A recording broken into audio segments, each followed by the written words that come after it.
On the morning of Tuesday, June 8, 2004, a taxi navigated the serpentine barriers toward the gate of Forward Operating Base Warhorse in Baquba, Iraq. A U.S. Army officer who was on watch saw it and ran forward toward the vehicle. That is when it exploded, killing the soldier, Captain Humayun Saqib Muazzam Khan, and two Iraqis who stood nearby. Khan was a Muslim American, killed by a suicide bomber who was likely of the same faith. He was laid to rest in Section 60 of Arlington National Cemetery, along with thousands of others killed in the so-called global war on terror. His family privately mourned their loss daily, frequently visiting his gravesite.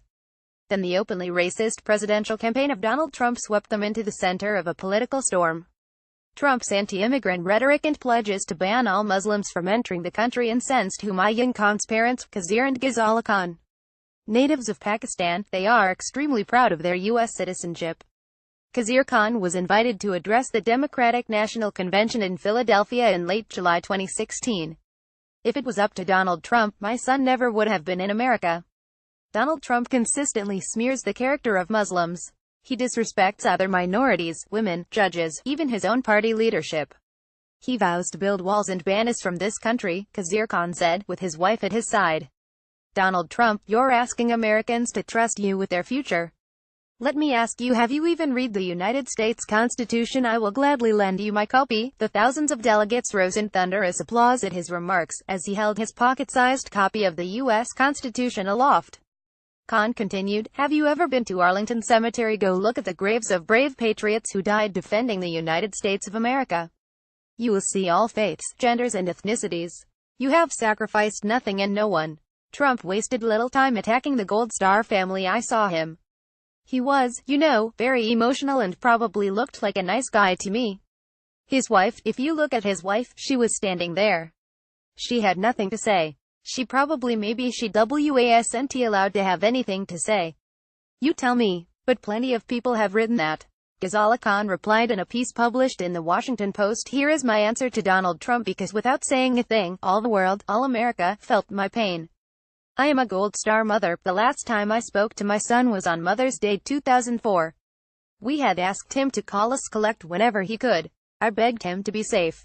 Trump, who boasted at a rally last July, 1 year after attacking Mrs. Khan, with the exception of the late, great Abraham Lincoln, I can be more presidential than any president that's ever held this office, has now attacked a Gold Star widow, Maisha Johnson, whose husband, Sergeant David Johnson, was killed October 4 in Niger. Trump made a condolence phone call to Maisha Johnson as she was in a car en route to meet her husband's casket. The president said that he knew what he signed up for, but it hurts anyway, she said on ABC. The insensitive remark was overheard by others in the car, including Representative Frederica Wilson, a Democratic member of Congress who is a dear family friend. Instead of apologizing, Trump went on the attack against Wilson, calling her wacky. His chief of staff, former Marine General John Kelly, doubled down, calling Wilson an empty barrel while lying to the press about her record. Neither Trump nor Kelly will correct, retract or apologize for their comments about the two African-American women, the pregnant widow and the Congress member. During the intense years of combat at Fob Warhorse in Iraq, concrete blast walls were used for an ad hoc memorial, inscribed with the names of soldiers killed in action. Captain Humayun Khan's name is there, as is First Lieutenant Andrew Basevich, who was killed 3 years later, on May 13, 2007.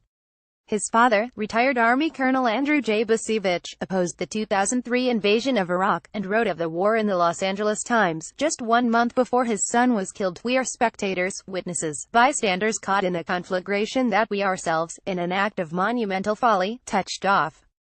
Khazir Khan also opposed the war. As he travels the country, speaking about his new book, An American Family, a memoir of hope and sacrifice, he described on the Democracy Now! NewsHour how he felt about anti-war protesters as his beloved son was deployed in spirit. In every which way, I was with them.